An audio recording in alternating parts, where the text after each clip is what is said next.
there will be no delay.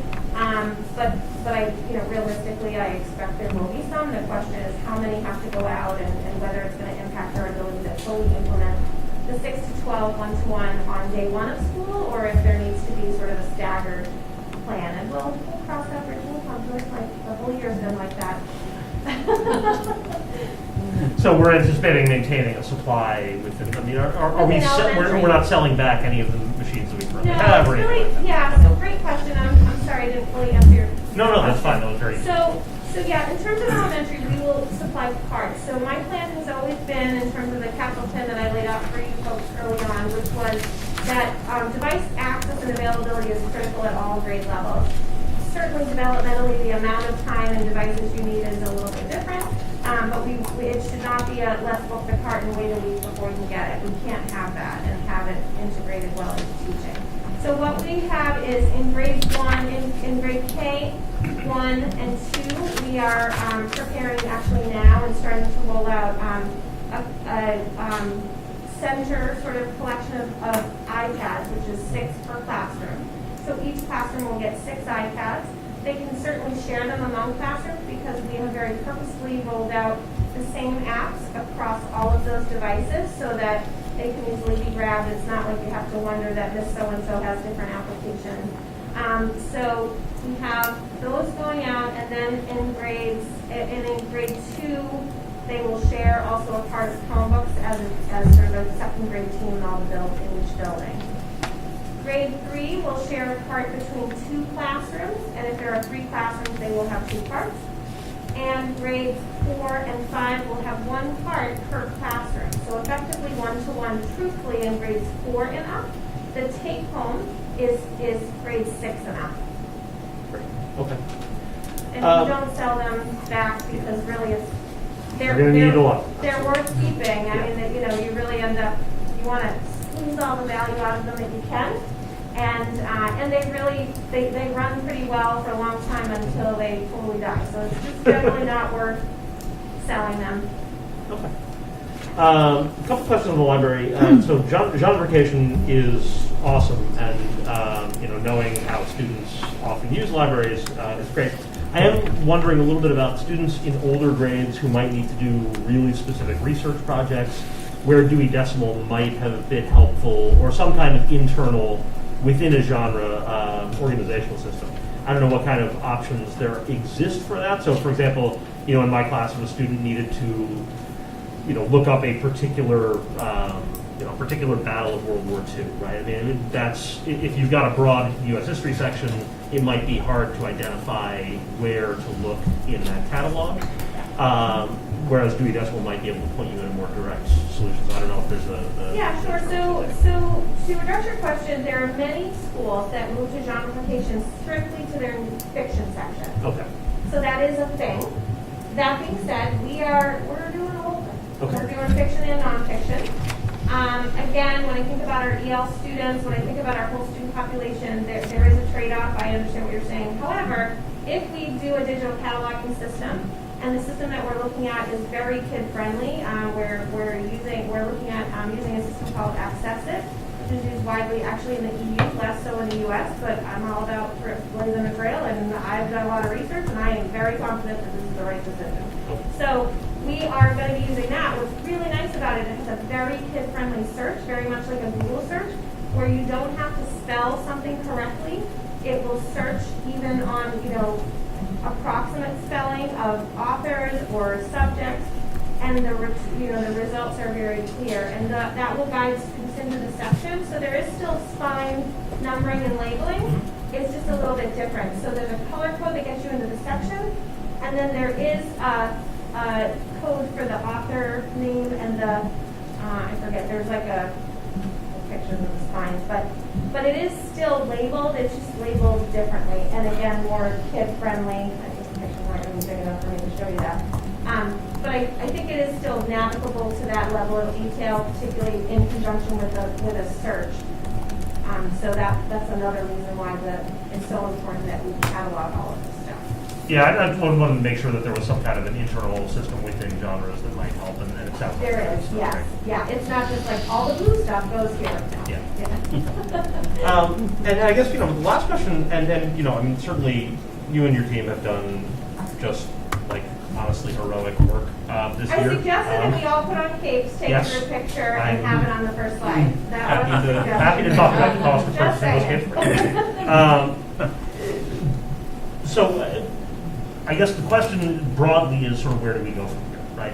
How do we use what we've done as a jumping off point? And you've talked a little bit about that in this in terms of adding innovation coaches and being able to really build on what we've done. But I wonder, if you can give a sense of are there particular directions that we're going to be moving in that maybe you didn't mention in the presentation that Yeah, so all of the districts are sort of facing this similar problem, right? Like we have all this stuff, we've got all these new tools, and how do we sort of take a reflective look at what are the things that are working we want to keep, and how do we support and amplify those things? Because as is always the case with innovation and new things, you have pockets of success, and then the question is, well, how do we make that more generalized to a broader population of staff, impacting more students, right? Like this is kind of a global problem. And so I've actually been starting to have conversations with some folks over at DESI and ISTE, who is also working with them. ISTE is the International Society of Technology and Education organization, the leading ed tech group. And so they've actually reached out to me, which is really nice to start to have this conversation, because they're looking at, well, how do we identify what are the things that are keepers and how do we amplify that? So that will be an ongoing conversation. It's not a quick answer and it will take years. But what I can say, and I'm really excited about, is there was no dark corner to hide in, right? Like everybody had to use technology, including many people that thought they couldn't and realized they can. So many great conversations with teachers who were like, I just had a conversation with a teacher less than a week ago. I used to look for a video on YouTube, and if I couldn't find one, oh well, I guess I wasn't using a video. Now, I just make my own video, and I was like, oh my gosh, that is so amazing. That's awesome. And this is a teacher who didn't think she could do it. And so I am just so excited about the fact that we have really pushed forward the timeline for this, right? I'm also really excited about the innovation coaches, because I think that is crucial to continuing to support, because it is so much more than learning the tool. That is not hard. I can help people with that. People can learn that. We've got to work on our staff who are just afraid they're going to break something if they touch the wrong button, and that is one of the first things I usually say to people who are like, I'm not tech savvy. It's like, listen, the only difference between you and that kid is they are fearless. They just press buttons, and they're not worried about it, and you need to be the same way. But, ultimately it is not, what none of us are looking for is more tech. It's really more about, well, where does it make a difference, and where does it further the lesson, and where is it additive? And so that is the more complex piece. That is something that will have to be weaved into our evaluation, so that our evaluators know what to look for and what good integration is. Like having devices out does not mean good integration. Like what are they looking for? And so I think there's a lot of layers to that. And our first sort of goal around that is the coaches that we're bringing in, because they will be the boots on the ground folks. They will help us to know where are the focus areas. I know what they are a little bit, but it will help to get more feelers out there to give us that feedback. I think also consistency in terms of the platforms that we're offering teachers. Having spent many years in the classroom, I was always frustrated that we would be provided a new technology only to have it taken away, and you start to get this feeling of, well, I guess I'm not trying a new thing because I'm going to get attached to it and then you're going to take it away, and I'm really annoyed by that. So I think we made very thoughtful decisions about our purchases with the intention that we were holding those long term. I am all about looking at data, and I don't buy a product that I can't get good usage data of. And we're going to have to watch that and look at, is our investment, does it make sense? For most teachers, or is it only making sense for a handful of teachers and therefore not a good investment? So I don't know if that answers your questions. I think there's kind of a number of things we're thinking about. Teacher support, looking at data in terms of usage and thinking about, how do we move forward with the administrative staff around evaluation and trying to provide, better support for evaluators to know what to look for. Absolutely. Yeah. Thank you. And that's a perfect framework to think about how to move forward. So, Okay. thank you. Sure. Thank you, Ms. Lipset. Ms. Moran. Thank you, Madam Chair. Good evening. Great presentation. And you said it already, and what a year it has been. To sum it up, I think Ms. Lips said, heroes, you can do your cakes, you can do what you want to give your accolades to your staff, but something that hasn't come up after all of this stuff going on, and we got emails from yourself or perhaps Dr. Crowley, what if Google goes down? Well, guess what? Google went down and Jen's working on it. What if the cable goes down in my building? Guess what? Jen's working on it. And within hours, we got a reply back. You and your staff, you work with whatever agencies were necessary to get it back up and running. And it was a family issue here, a neighborhood issue there, a building issue. And at the same time, you're still doing how many help calls you were trying to address, just regular calls, and Google went down. Google didn't just go down in the joist. Google went down around the world. And that was a fun morning. yeah, and you all dealt with it. And Woburn, again, I think you just kind of mentioned it. We just kind of handled it. And we went through it all. And, looking back, Dr. Crowley opened up your presentation with where we were a year ago. You were here telling us all about this one-on-one program you're introducing, and we're going to need funding and see me in 5 years. I just can't say enough of what you've done. Your staff, the family, everybody, to see this.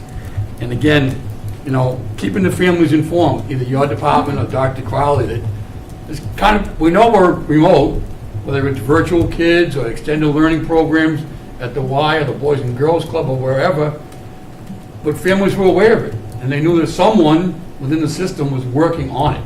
And I think that was key component to all that was going on, because everybody was so frustrated with everything, and now it's like, oh, great, now it's not even working. But you guys were fantastic in that avenue as well. So I just want to, acknowledge that tonight, among everything else. So thank you for that. Thank you.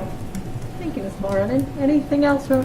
Yes. This Mr. Lipset. reminded me of one additional question. You talked a lot about family engagements through all of this. Is that something that you're thinking about continuing in terms of doing trainings and helping families sort of navigate some of the technology even beyond COVID as we move forward?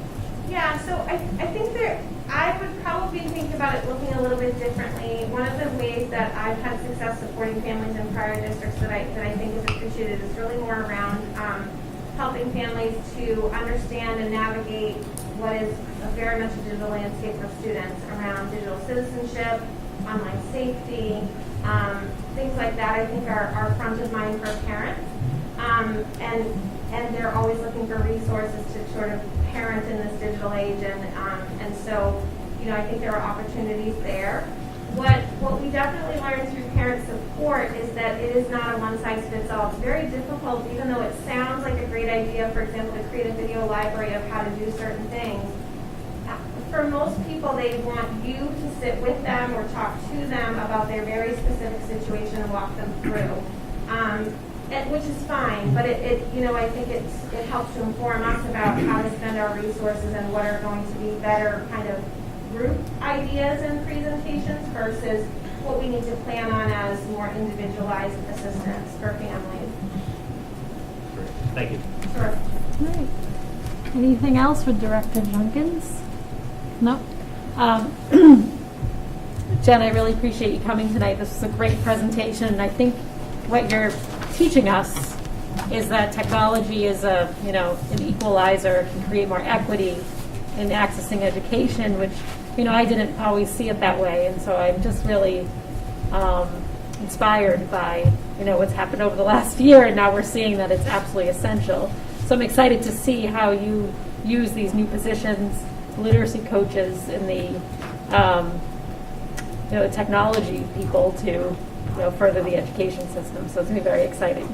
Well, I can't wait to share with you So thanks for having me, I appreciate it. Of course. And Dr. Wells? Yeah, just, could we have her back? Thank you for the presentation today. I'll give you a break over the summer, but in the fall, just to discuss security issues and things like that, we can have an executive session. Yes. Okay, Yes, thank you. that's on the agenda. Thank you very Our much. security plan is next on the agenda Yep. after I come up for air over the summer. Yep, no, that'd be great. Yeah, no, Okay, absolutely, thank you. Yep. All right, And this Mr. organization of books, you know, if you need some labor, some help, Mrs. Chisholm will help Careful what you. you offer. Thought I was going to get volunteered for that. I'm glad it was her. Thank you. Yep. Motion to return to the regular order of business? Second. We want to do the calendar? That's the next thing on the. Yes. Well, isn't it? School calendar was All next. right, Okay, let's I'll have a continue. motion to hear from Ms. Callanan. That's a motion. School calendar. All in favor? Aye. Okay, we'll hear from Principal Callanan, who's been waiting patiently in the queue. Good evening. Jess, you're still there? You can hear us okay? Yes, I can. Okay, great, thank you. So on the agenda, it's listed as WMHS graduation update, and so I would start there, and then I'm sure whatever you have to say as a lead up to graduation would be most appreciated. Sure. Thank you for having me. I think that it's hard to follow Ms. Judkins and her very well thought out presentation. And so what I will say is we received an update from the Department of Education via the state recently that said as of the 29th of May that most COVID restrictions, especially those outside, are lifted, and so there was some specific guidance around graduation. But essentially, you know, to boil it down, we no longer need to have people distanced at graduation. So there will not be a cap of 4 guests per graduate as we had previously planned. I spoke with Officer Fumasella today to make sure that he communicates that to the fire department and the police department, because we had met with them as well as DPW and the mayor and Dr. Crowley a little bit earlier, as we always do prior to graduation. And seniors, essentially, other than lining up outside rather than packing into the auditorium like we typically do to line up, the ceremony will be as close to a traditional ceremony as normal. So very, very small changes. And I'm happy to say that last year I think we did a great job, but it was 95 degrees and it was July 25th, I believe, and it took 12 hours. So I think we did a great job for the community and the seniors, but I'm very happy to be able to deliver a normal graduation to our senior class, the class of 2021. And just to kind of address the other things that are happening now as we lead up to graduation is Faith mentioned that our seniors that were on internship, they did internship presentations to small groups of staff and administration over the past 3 or 4 days. There were about 86 seniors that did internships. This was our first year. Last year was planned to be our first year, but obviously that was interrupted. And so very proud of those seniors and the wide array of internships that they engaged in. And so that is done. The seniors and their classes are wrapping up. For final grades are due today.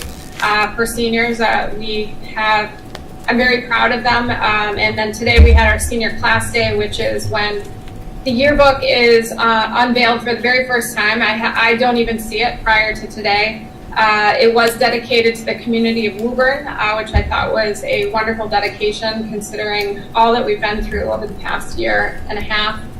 And the lip dub, which was done a little bit differently, that overlays into the same theme as the yearbook, was also unveiled, and it was pretty great. They still had to do it essentially virtually, but it's pretty awesome. And so I'm really just proud of the class. We also named our scholar athletes, our athletes that do community service, as well as the male and female athlete of the year. The yearbook staff was honored. And so it just was a really good day for the senior class. And then tomorrow we have a day of service.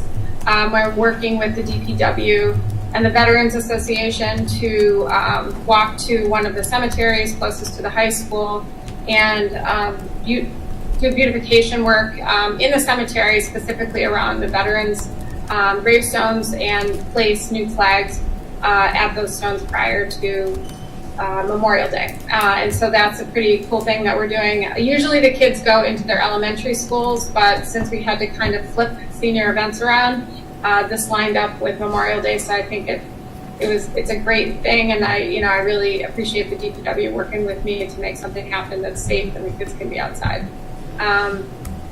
Next week we have an Odyssey cruise, which the kids typically do. I'm excited that they're able to do that on June 1st. We have sort of a modified scholarship night where the larger scholarships that are presented by outside donors, they will come on June 1st to be recorded with students and small groups and their families, because we still have to keep under that cap. I think things are changing rapidly inside.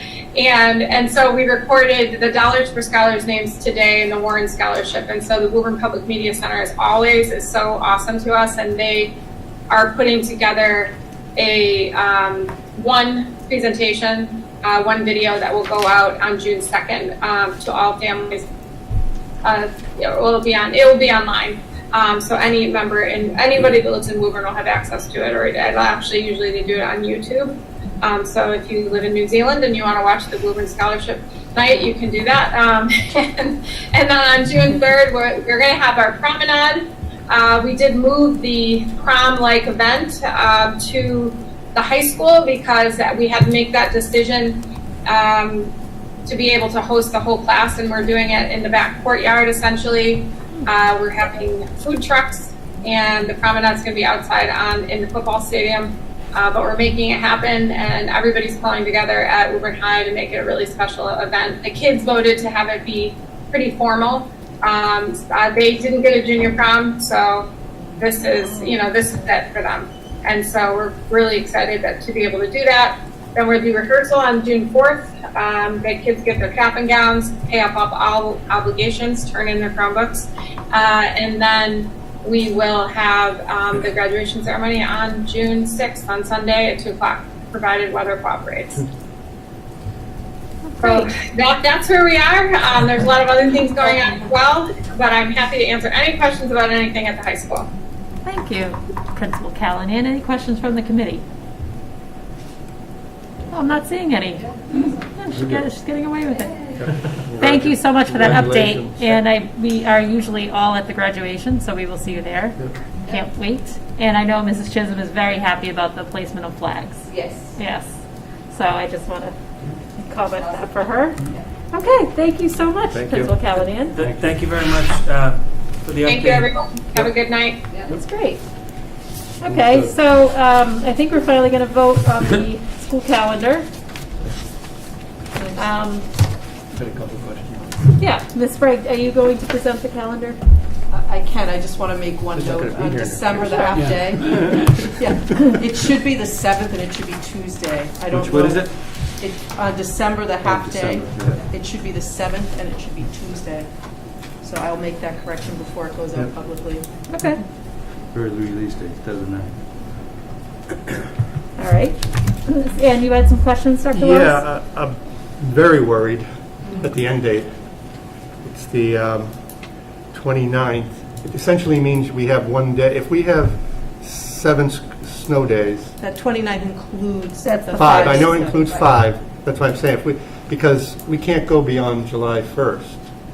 And, just... Is there any... Contractually, do we have to start the students 2 days after? Contractually, no. Okay. But given the return to school with the investment in all the curriculum, the thinking is to provide teachers time to get acclimated back into the classrooms for professional development trainings, etc. What I don't know, to answer the snow day question, is this year we did have the ability to flip remote. I'm not sure what the state is going to allow us to do next year. That may be a mechanism to kind of release some of the pressure off that last date. And I think also the 29th is not an unusual last date that we've had on the calendar for off and on for many years. First is the last. It is late, but it's not unusual. Well, June It's been 30th late is, many times. It's the Friday. Yeah. June 30th is the Thursday, July 1st is the Friday. Go to July 1st, or no? No, you No. can't. You have to- you The have to do 30th would be 30th. the last day we could be in school. Yeah. Okay. Okay, so just for the record, it looks like the first day of school for teachers Just- would be September 7th. Yeah, just and the another first reason, day Madam Chair. of oh, school sorry. for the students would be September 9th. I'm just reading it out in case Yes. people want to follow along. Yeah. I think it's just another example of why we really need to look at beginning, earlier in September, like the rest of the communities do Agreed. surrounding us. Because then we don't have these Worries worries. getting out early this year. Yep. Anyway, nothing we Dr. can do Wells. about it. It was negotiated by the mayor. Any further comments or questions on the school calendar for 2021, 2022? Make And a do I- motion, we accepted it as amended by Ms. Briggs, that one notification she's going to change and make it go public. Madam Second. Chair. Okay, any more discussion? All in favor? Aye. The motion passes. Again, I will announce that the first day of school for teachers is September 7th. That was part of an MOU negotiated between the school committee and the teacher association. And the first day for students will be September 9th. And the last day of school is slated to be June 22nd, holding 5 snow days, in which it will be June 29th. Okay. Moving on to subcommittee reports. Finance, Mrs. Chisholm. We would meet on May 17th at 3:30 here in the middle school. In attendance with Superintendent Dr. Mike Crowley, Superintendent Father and Patty Buchanan, and school committee members Dr. John Wells, Andy Lipson, and myself. We had received a list of bills prior, and questions were submitted, and answered the emails, and I did file a copy with minutes with Jean. The invoice for warrant 1 was $1,181,861.85. Warrant 2 was $106,457.45. Warrant 3 was $739,638.01, and warrant 4 was $3,486.25. Motion made, second, approve those bills, send to the committee. Make a motion to approve the list of bills. Second. Any discussion on that motion? All in favor? Aye. The motion passes. There was one journal entry for $143,993.63 that was made. It was made within the minutes and no action is needed, except that you have to sign that. There was discussion concerning administrators being paid for attendance by events outside the school day, and administration can look into that. I don't know if there's any answer on that, if that's something you want. It's ongoing. I inquired. Okay, all right. Lunch program for this year has a profit of $52,032.20. But we're still watching the lunch debt and hoping that we can get all that resolved, but that's been a work in progress, and we're getting there. There was discussion on student activity accounts and who has authority over them, and assuring that monies are raised or spent by the students that are actually doing fundraising. Principals do approve all of these fundraisers in their own buildings. They know that the classes can gift the money to the following students. Recommendation that this is placed on the agenda so that the committee as a whole can discuss this and understand that policy. So that can be something we can do even in the fall. If we want to do that. Thank you, Ms. Chisholm. The committee was presented with the Powers and Sullivan report. There were only 2 findings, one reporting error on the city side and one error on the school side. It was just in the matter which was reported, but there was no financial discrepancy, there was no action taken on that. The schools are projected to be turning over $3.5 million to the city. The administration has notified the mayor, and they're looking to fund a expense stabilization fund that we've been trying to do for years. So maybe we can do that, put $1 million in that. So hopefully that'll help us with any unforeseen expenditures that we may incur next year. The mayor is looking at this favorably.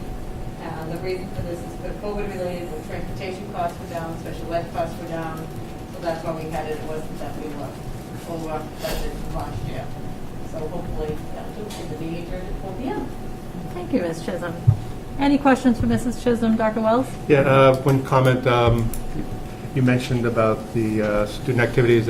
We just want to mention that Mr. Alcanada did a presentation to the principals and instructing them the rules about fundraising and so forth. And I think that was really important, and emphasizing the need when to have fundraisers and how to spend the money appropriately. So I think that was really helpful, and I appreciate him doing that, because that's always been a concern of the committee, that money's being raised, but it's not being spent on the children that are raising it, so it was really good. Thank you, Dr. Wells. Thank you, Mr. And Alpanada. I did have one question. I don't know if we returned it all the money over, but did you discuss with the mayor potentially using some of that money to fund the review of our, buildings and so forth, rather than waiting to spend it out of the grant funding? Because it would seem, from a financial standpoint, it would seem better to spend that money than rather the grant money, which has 2-year lifetime. You mean the feasibility study, Dr. Wells? Yeah. We have actually made the request that that feasibility study be funded out of the capital improvement plan. Okay. As capital improvement plan, so we're waiting on notification of that. Okay. Maybe then we could only turn 2.4 or whatever. If that doesn't come through. Okay. Keep a little something for yourself, Paul. Yeah, you've done that. Thank you. Okay. No. Yeah, okay, thank you. Okay. And I'll just make a motion to approve the balance of accounts. Second. Any discussion on that motion? All in favor? Aye. Motion passes. Curriculum data trend, Mr. Lipset. We have not met. We do have a meeting scheduled for Tuesday, Thursday, June 1st at 3 p.m. Great, thank you, Mr. Lipset. Personnel, Mr. Mulrennan. We have not met, although we're going to try to get the members together and meet soon. Thank you, Mr. Mulrennan. Policy and safety, Mr. Kissel. We have not met, but there are 2 items that came as an email from Dr. Baldessari. One is, page over here, that the DNB disposal policy of equipment has been updated and placed in the policy manual. Thank you. And the elementary principals did review the dress code policy in that handbook. Is that right? That was Correct. the one? And no changes were recommended in that set. Thank you. So we will be meeting at some point. Yes, we have a number of things coming up. Excellent. Awesome. We'll reach out soon. Thank you, Dr. Baltzar, for keeping us updated on that, and Mr. Kissel. Moving on to Resource and Capital Planning Subcommittee. We have never met, and we do not anticipate meeting until there's word about. Well, we have. We do. We do have a word. I will reach to, I would like to set up a meeting. I'm holding out until I find out about the. Is it the Wyman? The Wyman Are you school. meeting about the Wyman? That's my protest. No. Do we have no other buildings in the system? As You a didn't matter- use? Nothing. If As a I matter don't, of- I have to put my foot down. Until we You have a find out- gavel, Ms. Chair. Give some fake news. I'm gonna. Dr. Welch, you give some fake news some night. Just make one up. So use it. We're going to meet and we cancel. Pull out this, start going through some papers. All right, so we do have an issue we have to deal Yeah, with. there is just an update, so the committee, it would be helpful to me. Okay. Besides myself and Mr. Kissel. You don't even know. I can't be on. I'm on 2 others. Mr. Lipset, and must be somebody else. I think Mr. Matters is actually. Mr. Demers. Memory is I think it's Joe Crowley. Dennis Russell. So I have the list, the group in my office. Okay. Well, I'm hoping it's the same person that's on the curriculum. We'll do 2 for 1. There we go. If that's possible, we'll do, get it. Okay, thank Okay, you. so Dr. Wells will speak to the superintendent about the issue. Yeah, okay. I know that the superintendent has something in mind about moving offices in the Joyce to accommodate this sort of change Yep. for administration. Okay. Fan. Student services and achievement, Ms. Cormier? We have not yet met, but we will be meeting on June 3rd, Thursday, 9 a.m. Not till we get Calendars, gentlemen. As you are already aware, but just a reminder. Yeah. Yes. Thank you, Ms. Cormier. Correspondence, I didn't get any on behalf of the committee, and if I did, it's not on the top of my head, so I apologize. I'll report out next week. Any correspondence from any committee members? I didn't see. Just No? the Memorial Okay. Day celebration. Yes, thank you. Yep. We will be celebrating Memorial Day. The full committee will be there as always. But it's only at the city. It's only City Hall grounds. yeah, At City Hall, Common. starting at 9 o'clock. 11? 9. 9. That's Veterans Day. Thank you. Veterans 11. 11, 11, 11. Awesome, always a wonderful event. Future agenda items, I will say that we need to evaluate the superintendent. Can And, we do it right now? So hard. Let's see. and if Ms. Cormier, can you tell us when our next meeting is? Do you know? School committee? Yes, school committee, Mr. Kissel. Tuesday, June 8th at 7 p. 26 at 7 p.m. June 8th? June 8th? June 8th. I'm sorry. Yes. Okay, thank you. A week from Tuesday. I'll ask the superintendent, is that enough time to prepare evaluation presentation on that day? Sure. Okay, are you comfortable, that's not a full year from the last evaluation? Is the committee comfortable with that? Okay, great. So we'll do the superintendent's evaluation on June 8th. It'll be So the 9/10 of a raise. Just a question, Madam Chairman. Yeah, of course. So, are we going to get the documents beforehand and do the actual evaluation, or is he going to give us the documents that night, do a presentation, and then we'll do it? Let me ask the superintendent, do you think that you could get the documents to the committee a couple days before the meeting? Or Yes, is that too I- aggressive? Well, we can do what. Friday. Well, we also don't have another meeting in June. I think we canceled the final meeting because of So we can school always ending. make more meetings. We can always. I mean, we could, but also we I could still have not. the 23rd of March, so we don't anymore? It's booked I know, on, but- it's booked on, well, canceled it June 23rd, it's still there. Great. Did we Yeah. cancel it?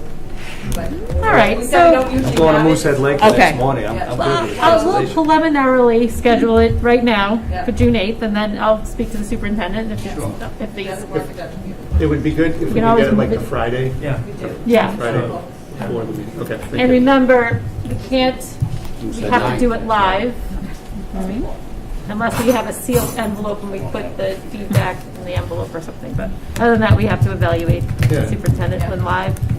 And Budget Dr. tonight. Wells, you had requested a Chronic topic on absence- the chronic absenteeism. absenteeism. Report on that. I don't know if people saw in the Globe, they had an article about chronic absenteeism in the school systems, and I think we should just get an update where we're at and what steps are being taken to mitigate the problem. Thank I you, missed Dr. one meeting. Wells. What are you talking about? We can discuss that at future meetings. He's talking about Crystal. SSA. That's All what he's right. talking about. If you have more future agenda items, you can always email me. And I am told that we could go into executive session because we have a proposal to settle an agreement with the Woburn Administrators Association.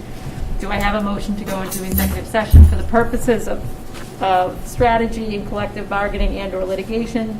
So Does it- moved, Madam Chair, for the Second. reason you stated. Any discussion on that motion? Could I have a roll call vote, please? Ms. Chisholm? Yes. Ms. Cormier? Yes. Mr. Lipset? Yes. Mr. Mulrennan? Yes. Mr. Kissel? Yes. Dr. Wells? Yes. Ms. Crowder? Yes. Okay, so we will now go in, yeah, we're in exec, okay.